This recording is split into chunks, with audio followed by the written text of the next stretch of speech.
Actually, meron din akong isang gustong i-push para makarating na tayo sa new normal.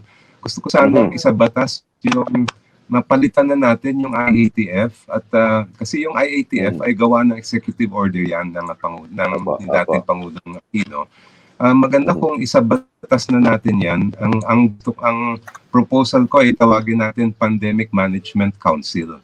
At ito ay dapat science and technology driven. Ibig sabihin yan, kasi ang kalaban natin dito sa pandemic na ito, hindi naman mga armadong sundalo. Ang pangkalaban natin ay isang virus. Kaya yung dapat mamamahala sa pag-manage ng pandemic ay syempre yung nakakaalam sa issues ng health, issues ng science, issues ng IT at technology. At example lang ha, yung issue ng contact tracing. Bakit hanggang ngayon wala pa rin tayong nationwide systematized contact tracing? May yung iba't ibang mga syudad meron, yung iba magaganda, pero hindi na-connect lahat. Kung titingnan natin yung ibang mga bansa, isang taon lang na dumaan ang COVID ay meron na sila.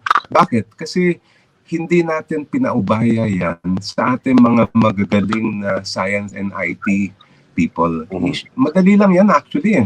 Ang nangyari ay dahil yung IATF ay hindi naman sila mga eksperto dyan at parang ang naging approach nila ay talagang, kumbaga, tawagin natin kamay na bakal, ay hindi natin nagagawa yung dapat nang nagawa dito sa pandemya.